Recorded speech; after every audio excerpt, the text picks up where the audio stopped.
নমস্কার। আজকে আমি গরমে শরীর ঠান্ডা রাখার জন্য ২ রকম শরবত বানাবো। তার জন্য আমার বাগানে গাছে দেখুন আম হয়েছে, সেখান থেকে আমি ২টি আম পেড়ে নিলাম।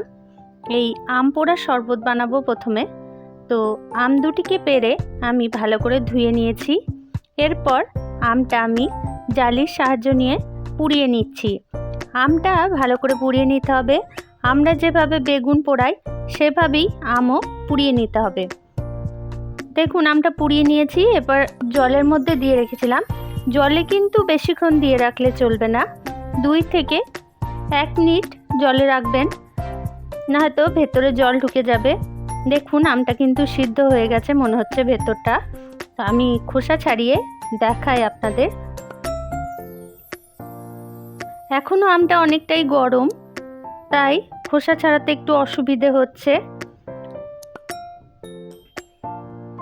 আমটা একটু ঠান্ডা হয়ে গেলে খোসা ছাড়াতে কোনো অসুবিধে হবে না। দেখুন ভালোভাবে পুড়ে গেছে খোসাটা, সেই জন্য ভালোভাবে ছেড়ে আসছে। এভাবে করে আমি আমের খোসা ছাড়িয়ে নেব। এরপর আটিটা পাল্প থেকে আলাদা করে নেব। এখনো ভিতরটা অনেকটাই গরম। দেখুন আমি আটিটা আলাদা করে নিচ্ছি। আটিটা আলাদা করে নিয়েছি। এরপর আমি একটা মিক্সিং জার নিয়েছি, এর মধ্যে সমস্ত পাল্পটা দিয়ে দেব এবং একটা ফাইন পেস্ট বানিয়ে নেব। মিক্সিং জারের মধ্যে নিয়ে নিয়েছি। এর মধ্যেই দিয়ে দেব চিনি। আমটা বুঝে চিনিটা দিতে হবে। আম যদি বেশি টক হয় তো চিনির পরিমাণ বেশি দিতে হবে। আপনারা চাইলে এখানে গুড়ের ব্যবহার করতে পারেন। আর কিছুটা দিয়ে দিলাম লবণ। লবণটাও কিন্তু স্বাদ অনুযায়ী দিতে হবে। আর দিলাম একটা কাঁচা লঙ্কা। আর একটুখানি জল দিয়ে আমি একটা ফাইন পেস্ট বানিয়ে নেব। দেখুন হয়ে গেছে। তাও এর মধ্যে যদি একটু শক্ত থেকে থাকে সেই কারণে আমি একটা ছাঁকনির মাধ্যমে এটা ছেঁকে নেব। একটু ছেঁকে নিচ্ছি যাতে করে বাকি শক্ত অংশগুলো আমি আলাদা করে নিতে পারি। আর এর মধ্যে দিয়ে দেব মিক্সির বাটি ধোয়া জলটা। দেখুন হয়ে গেছে, খুব সুন্দর হয়। দিয়ে দিলাম কিছুটা পরিমাণ বিট লবণ আর দিয়ে দিলাম একটুখানি জলজিরা। আপনার কাছে যদি জলজিরা না থাকে তো আপনি জিরে কাঠখোলায় ভেজে গুঁড়ো করেও এর মধ্যে দিতে পারেন, সেটাও খেতে খুব ভালো হয়। কিন্তু আমি এখানে দিয়েছি সামান্য পরিমাণ জলজিরা। এখন এটা কিন্তু অনেকটাই ঘন। আপনি এটা ফ্রিজে স্টোর করে রাখতে পারেন, 1 সপ্তাহ পর্যন্ত থাকবে, কিছু হয় না, ভালো থাকে।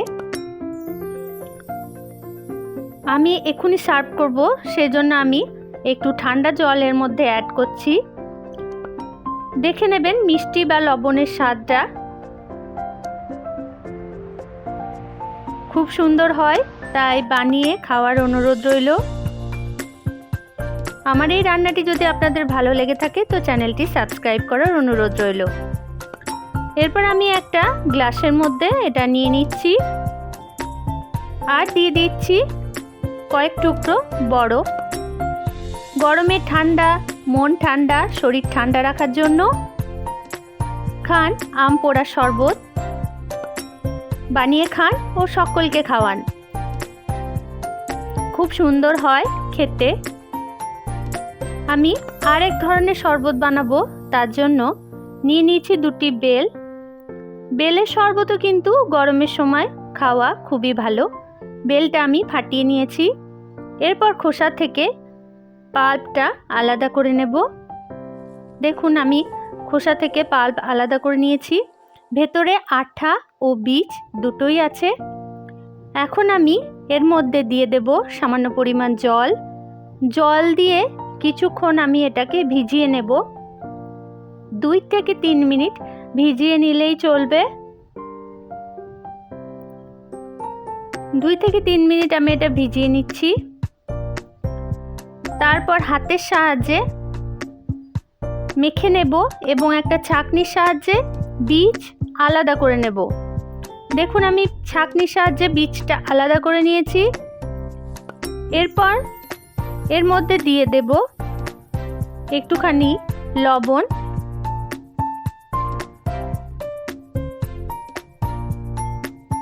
দিচ্ছি আমি এখানে বিট লবণ দিয়েছি। এরপর দিয়ে দেব চিনি ও লবণটা কিন্তু আপনারা আপনাদের স্বাদ অনুযায়ী দেবেন। এরপর ভালো করে মিশিয়ে নিচ্ছি। যদি গুড় ব্যবহার করেন তাতেও কোনো অসুবিধা নেই, বা গুঁড়ো চিনিরও ব্যবহার করতে পারেন।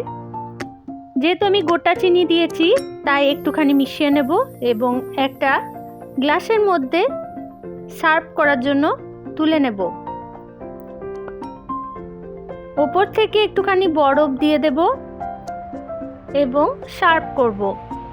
গরমে শরীর ও মন ঠান্ডা রাখার জন্য এই ঠান্ডা ঠান্ডা শরবত বানানোর অনুরোধ রইল। বানিয়ে খান ও সকলকে খাওয়ান।